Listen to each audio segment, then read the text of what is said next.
Gina, are you there? I just have to know if this is true. I heard that your ex-husband is the company president of Grapeco? Like, the one that's on all the magazine covers and stuff? His name is George, isn't it? Excuse me? Why in the world are you talking to me about this, Trish? Well, it's just Ben was letting me look through some old family photos that you had in the house. There was an old photo with you standing next to a man, and I finally recognized who he is. It was so weird because the pictures were old, but I felt like I had seen that man from somewhere. And now I finally realized that he's George Grape, the head of Grapeco. Wow, well, I have to say I'm impressed you could tell from such an old photo. Is that all you have to say about it? That's a little underwhelming, to be honest. Well, I'm afraid there's really not much to get all that excited about. I mean, he wasn't a company president or CEO or whatever when we were going out. I didn't hear that he'd started his own company until after he and I had broken up, but I guess now he's some kind of hotshot in the industry. But why didn't you ever try to fix things with him after you heard about who he was? Think about the life you could have had if you did. You could be posting on Insta every day from a new car or showing off your huge house. Just think about it. You should text him right now and ask him out. I'm sorry, Trish, but I really have no interest at all in getting back together with George. In fact, I don't even know if marrying him would mean getting more money. I remember when we were married, he would always blow through our monthly budgets like it was nothing. He even stole Ben's allowance at times. And in the end, he finally cheated on me and ran off to be with another woman. And so I hope you understand why I have no intention of getting back together with him. Whoa, what? You mean you just forgave him for all that he did and just let him go like that? And now he's a huge deal all over the world? I mean, who cares about what happened in the past if you can milk George for all that he's worth now? You deserve to have nice things, too. Just think of the cars, the mansions, the condos, the vacations. All of it could be yours. Maybe it could, maybe it couldn't, but it really doesn't bother me either way. After all, I don't even want those things. I enjoy my apartment and I enjoy my simple life. It's enough for me. Oh, come on, Gina. You have to be more ambitious than that. What's the point of being satisfied with what you have? You're almost 30 years old and you're still working a dead-end job living in your small apartment. Don't you want more out of life? Aren't you sick of living the way that you are? Just think of where you could be living if you only swallowed your pride and asked George to take you back. It's the least you deserve. You really think that there's something wrong with the way that I live? I just finished telling you how comfortable I was. I'm sorry if that was rude of me to say, but I just wanted to be honest with you and share my thoughts about what you could be doing. Maybe it's because I'm from the country and I'm used to having a wider space to live in. To be honest, it's been difficult for me to adjust living in this cramped city. I mean, I feel like a dog in a cage some days that I'm here, and I was just shocked the first time that I came over to your house. Oh, that's right. I forgot that you had moved here from Wisconsin. Was your house really that much bigger? I feel like I could probably fit at least 7 of your apartments in the old house that I grew up in back out there. But to see the house that Ben would have grown up in with you, well, it just kind of really bummed me out. That's why you have to get back together with George. Then there wouldn't be any need for you to live in this tiny apartment anymore. It's not like there aren't big places in the city. You just need more money to get there. Well, while I appreciate your suggestion, Trish, I really just have no intention at all of getting back together with George. It was one of the happiest days of my life when he and I were divorced. Besides, he cheated on me and left me to be with another woman. Why in the world would I want to get with someone who treated me so poorly in the past? Oh my gosh, Gina, I really can't believe how much you are missing the forest for the trees here. I mean, if you're not going to do this for yourself, then can you think of Ben and I at least? Think of all the ways that we could all use George's money. Are you really going to let your pride get in the way of your son's future prosperity? And just what is that supposed to mean? I mean that if you get back together with George, then Ben might have a chance of taking over Grapeco when George steps down. And if he does that, then that means that I'll be the wife of a CEO and never ever have to work another day in my life. So please don't let your pride ruin the chances for me to have the dream life that I've always wanted to have. You really want to live in some fancy condo that badly, Trish? Well, it's not just that. I mean, think of what will happen at our wedding. So many rich people would be invited because of George, and we'd make out like bandits with cash gifts.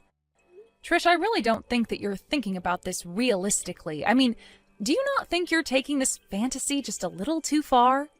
Fantasy? The only one living in a fantasy is you, if you really think that it's okay to live the way that you're living. This is your chance to escape from it all. I mean, how can you be blind to the sad life that you're living right now? I just can't understand why you think this is okay. Trish, I'm not saying that I don't see the points you're making. Yes, my apartment is rather small, and yes, I don't make all that much money. But the point is that it's my life, and I'm very comfortable where I am, so please stop trying to pressure me to change that. Mom, are you there? It's just horrible. I can't believe it. Why didn't you ever tell me that my real dad was the CEO of a huge company? I take it that Trish had something to do with this, didn't she? Well, of course she did. She was the one who told me the whole truth about who my dad really is. I can't believe that. I'm actually the son of Grape Co.'s own George Grape. And how could you hide this from me, Mom? What's the matter with you? I have a right to know this. Ben, you've known who your father is this whole time, and I've told you that you don't want anything to do with that man. I know that he looks impressive on social media and all of that, but you don't know George like I do. I mean, when he left us behind, did you know that he even found a way to get out of paying child support? I seriously can't believe that you're making excuses for yourself like this, Mom. What are you talking about? My dad gave me child support money all of the time. Or at least he tried to. But you were the one who always told him to take his money and never come back. But I know for a fact that my real dad never once forgot about me or chose to abandon me. And you have no idea how much pain it's caused me not being able to see him. Don't tell me that you actually found a way to reconnect with him. I have, actually. In fact, Dad and I were just together earlier today, if you must know. It had been 20 years since you two divorced. I hadn't seen him since I was in elementary school. I can't even remember the last time I cried like that, but I did when I saw him today. Ben, what is the matter with you? Why would you go and meet someone like that? He left us and never gave us a cent of child support, and he never once reached out to contact you. You're not reading my messages, Mom. He did offer me money and has asked to meet me countless times. But that I never took him up on his offer was secretly crushing me this whole time. That's why I was so happy to finally get to meet him. He even gave me $20,000 as back pay. What? Did he really give you that much money? That's right. What else could you expect from someone as impressive as him? I mean, for him, $20,000 was probably like a penny or something. But I never ever had that much money in my life before. I didn't even know what to say to him. Well, you should tell him to take his money back. I am serious. You don't want anything to do with that man. And you probably don't even want to know what he had to do for that money. I know that he seems great right now, but I am telling you that he is nothing but trouble. You really think that I'm going to give the money back? It's my money. He said it was all the child support he would have paid me. And now you're trying to tell me that I'm not entitled to that. You're just jealous, aren't you? You're mad because I got the money and you didn't. Ben, you can't be serious about this. You don't actually think that's why I'm upset about this, do you? I am your mother, and I am only saying this to you for your own good. How is any of this for my own good? You're just saying whatever you can and make yourself seem good so you can try and brainwash me. You don't actually think that's what I'm doing, right, Ben? Of course it is. Ever since I was little, you've only ever talked bad about my dad. You called him a cheater and a cheapskate, and that's all I ever knew about him. But now that I finally met him and listened to his side of the story, I know that the divorce was actually all your fault. Dad never did anything wrong. Oh, come on. You really are just going to believe that it's all my fault your father and I got divorced? Of course. He told me all about how you never ever supported him and how that pushed him to cheat on you. And you're really buying that story?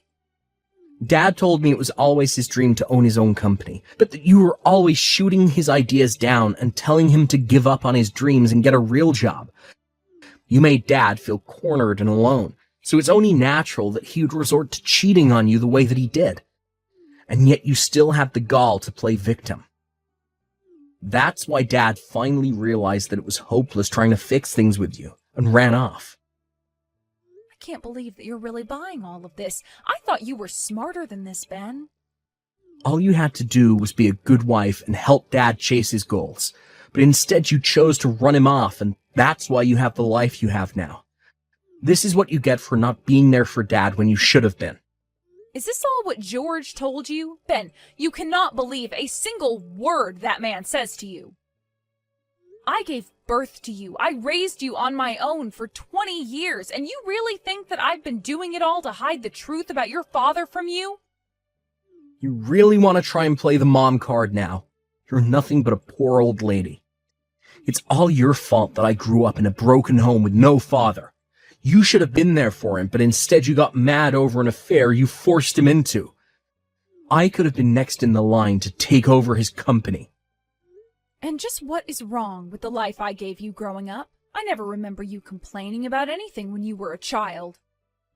I was always there for you, always did my best to provide for you, and never ever had to send you to bed without making sure you'd eaten that day. I may only work part-time, but over my time working, I strived for any chance at career advancements and raises that I could get. I was even earning as much as a regular employee at my company for a while. Oh, just shut up already. I'm sick and tired of you trying to spin the truth for me. I don't care how hard you say you worked. You still lied to me, and you stole my chance at a good life. I could have been driving fast cars, traveling the world, making tons of money, and instead we had to live together in your tiny little apartment. I did all that I could for you. Why are you acting this way? You read this message well, Mom. You are nothing but a poor old lady pretending to be someone she's not. I wish I'd grown up with Dad instead of you. I'm never, ever going to come back to your tiny little apartment ever again. Ben, please, you are acting absurd. I mean, you're really going to abandon your mother to be with your father who was never there for you? That's right. I'm going to be with him, and he's going to take me in and give me a job, and then I'll be living in a huge condo. I'll be able to give Trish everything she wants, and we'll go and live with Dad in his penthouse. We'll eat out every night and never have to worry about how the poor live ever again. Well, fine then. You're an adult and you're free to choose how you want to live. If that's what you want, then I won't stop you. But please, never say that you'll never come back home. I'll always be here for you, Ben. No, I don't need to ever go back, and I won't. And I don't need you either. You're no mother of mine, so don't even bother showing up to my wedding. Ben, please, you can't be serious about this, right? Oh, I am. Now have a nice life, Mom. I never want to see you again. Good morning, Gina. I'm sure that you know today is the day that Ben and I are going to get married. Yes, I am aware of that. Can I ask just why you're messaging me about it?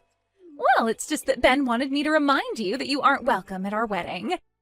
I know that he told you already, but he wanted me to as well, so we could really drive it home.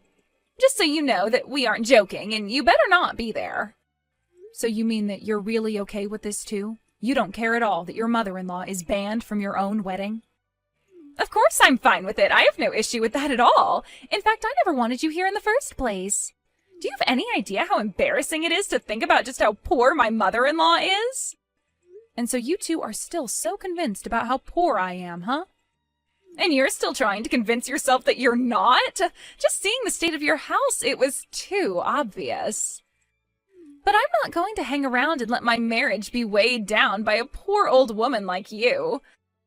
All my friends have great relationships with their mothers-in-law. Some of them even give my friends money as an allowance. And they told them they'd never ever need any nursing or help when they're older. But you, it's obvious that when you're older, you're going to be demanding money from Ben and I, so it's obviously better to get rid of you now. I see. Well, I guess I wasn't aware that you felt so strongly on the matter. It's really not even a choice when you think about it. A poor old mother-in-law or a rich and successful father-in-law. George is going to be our ticket to the top. He's going to let Ben take over his company, and then we'll be living in the lap of luxury for the rest of our lives. I can't believe that Ben is really choosing to live as George's son rather than my own.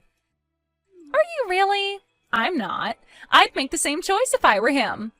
Well, fine then. I'll skip going to your wedding, but I'm not sure you won't regret it. And just why in the world would we do that, huh? I'm done having this conversation with you. You both are adults, and if this is how you want to live your lives, then fine. You think it's not obvious how upset you are over this? Maybe if you showed up to the wedding crying and begging us to let you in, we might change our minds. Oh, I'm afraid I won't be the one crying by the end of this, but you just might be. You're not making any sense at all. What could possibly make me regret marrying Ben when he's going to be rich? You're just a jealous old woman trying to hold on to what's around her as it slips around your fingers. Have a nice lonely life, you old hag. Oh no, what's going on? I am so upset. You have to do something to save this wedding, Gina. Oh no, what's the matter? Don't tell me that things aren't going the way that you planned. What? How did you know? Who told you? Don't tell me it's already on the TV. Apparently George's company is actually on the verge of bankruptcy. Not only that, but he's being sued for fraud since apparently he tried to scam people.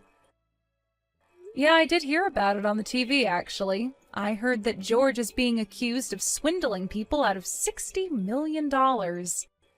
It was also some kind of big investment scam or something like that, yes? But instead, he took all of the money invested and left nothing to show for it to the investors. That's not all, though. George told Ben that he was going to let him take over the company. But now that Ben is all wrapped up in this, we have a bunch of reporters outside our house. They've been there since this morning. Oh, wow. Well, that's really rough for you, isn't it? But that's not the worst of it. The worst is that George managed to escape from the apartment. We have no idea where he is, and he's not picking up our calls. So now we're being accused as conspirators of George. Wow. Well, it sounds to me like you two played right into his hand then, didn't you? But at least you got that $20,000 that George gave to Ben, right? I just hope it doesn't come out that that money was dirty as well. No, you don't think that George was trying to set us up all along, do you? Please, you have to do something to save us. I thought we had finally made it, and then right after our wedding, the news broke. And you two really weren't suspicious of anything at all? You thought you were being handed all this on a silver platter? You should have warned us about George. You should have told us not to trust him.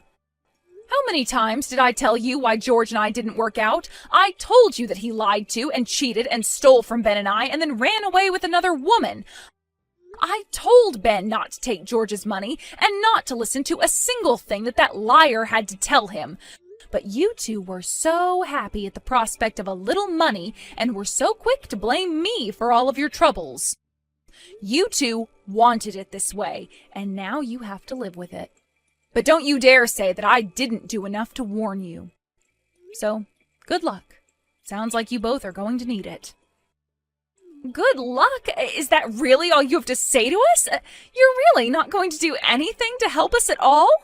Can't you at least come here and pick us up so that we can escape this sea of reporters outside of George's house? I'm sorry, but you both made it very clear that you wanted nothing to do with me ever again. And now you're asking a poor old woman like me to help you out? Please, you have to realize that the circumstances were different. I didn't realize what we were getting into. Yes, that much is obvious. But since you've made it clear that you don't want me to be a part of your family, I don't see why I should help either of you.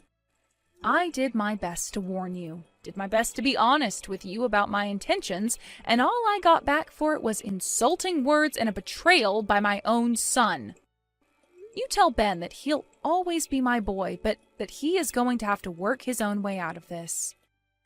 And maybe someday, when he's thought long and hard about what he's done, I'll be ready to speak to him again. Please, you can't just leave us like this. Don't you get that we're in way over our heads?